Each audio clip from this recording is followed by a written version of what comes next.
Hi friends, welcome to my YouTube channel Orissa అత్త తెలంగాణ కోడలు.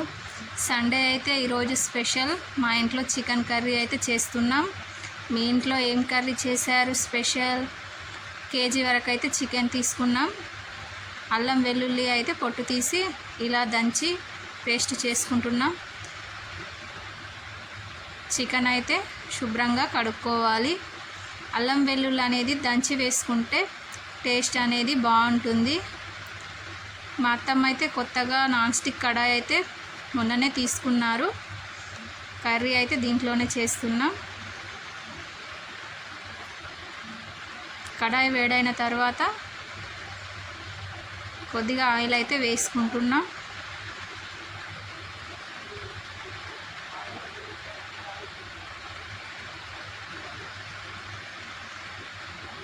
Oil వేడైన తర్వాత 2 ఉల్లిపాయలను చిన్న ముక్కలుగా కట్ చేసినే వేసుకుంటున్నా.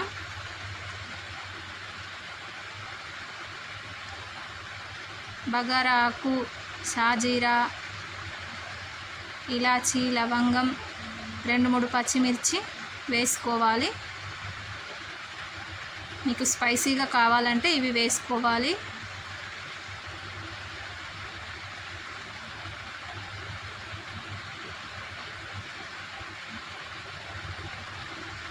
ఫ్రెండ్స్, మా వీడియోస్ మీకు నచ్చినట్లయితే లైక్ చేయండి మరియు మా ఛానల్ని సబ్స్క్రైబ్ చేయండి. అందరికీ షేర్ చేయండి. మీకు ఏమైనా డౌట్ ఉన్నట్టయితే కామెంట్ సెక్షన్లో కామెంట్ చేయండి. మీకు ఇంకా వెరైటీ రెసిపీస్ ఏమైనా కావాలన్నా కూడా కామెంట్ చేయండి.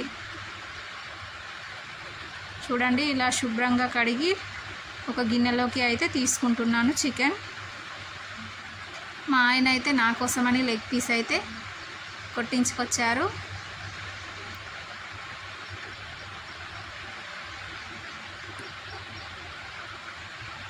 చూడండి, ఇవైతే వేగిపోయాయి. ఒక 2 స్పూన్ల వరకు అయితే మనం దంచి పెట్టుకున్నది అల్లం పేస్ట్ వేసి కలుపుకోవాలి. 1 స్పూన్ పసుపు కూడా వేసుకోవాలి. అల్లం అనేది పచ్చివాసన పోయే వరకు వేయించుకున్న తర్వాత మనం కడిగి పెట్టుకున్న చికెన్ని వేసుకోవాలి.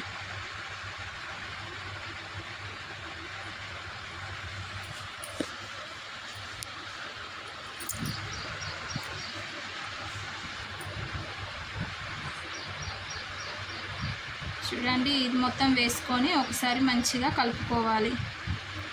5 నిమిషాల వరకు మూత పెట్టి ఇందులో వాటర్ అనేది ఇంకిపోయే వరకు ఉడికించాలి. ఒక 2 పెద్ద సైజు టమాటాలను అయితే చిన్న ముక్కలుగా కట్ చేసుకోవాలి. చూడండి, మూత తీసాము.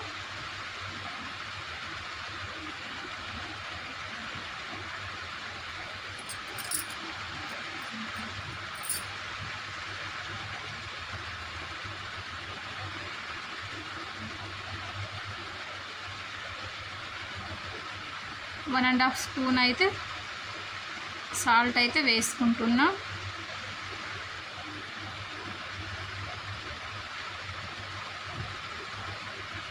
ఒకసారి అయితే మంచిగా కలుపుకోవాలి. మనం కట్ చేసి పెట్టుకున్న టమాటా ముక్కలను కూడా వేసుకోవాలి.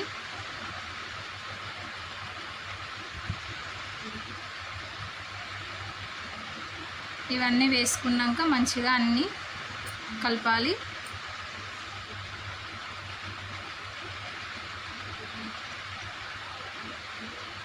మీకు స్పైసీ ఎక్కువ కావాలంటే కారం ఎక్కువ వేసుకోవచ్చు.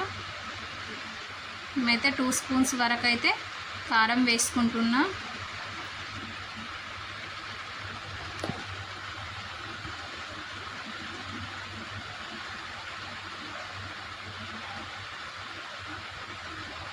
ఈ నాన్ స్టిక్ కడాయిలో చికెన్ కర్రీ చేస్తుంటే అసలు దీంట్లో ఆయిల్ వేయకుండా పర్లేదు అనిపిస్తుంది. ఎందుకంటే అది ఆయిల్ లాగానే కొంచెం కలుపుతుండగానే అలా పక్కకి వెళ్ళిపోతుంది.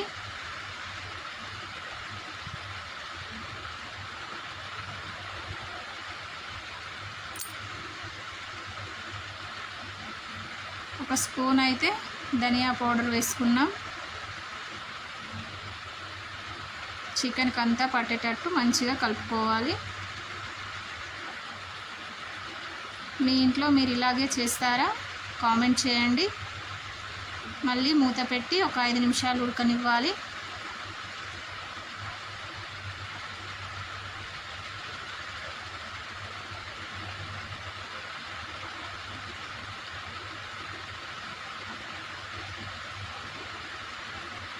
Chicken almost ఉడికిపోయినట్టే.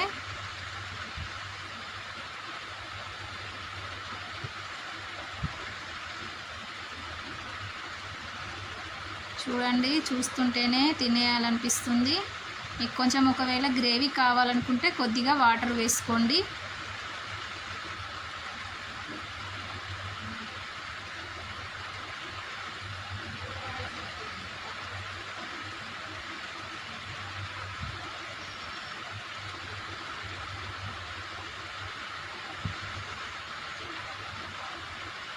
రెండు స్పూన్ల వరకు గరం మసాలా వేసుకుంటున్నాం.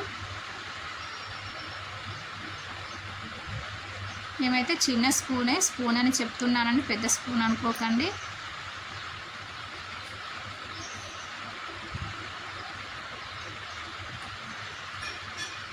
ఒక స్పూన్ చికెన్ మసాలా వేసుకుంటున్నాం. చూడండి, ఒక 2 నిమిషాలు మూత పెట్టి ఉడికించుకుంటే చికెన్ కర్రీ రెడీ అవుతుంది. చివర్లో అయితే ఇలా కొత్తిమీర వేసుకోవాలి. Chicken curry ready. మీరు కూడా ఒకసారి ట్రై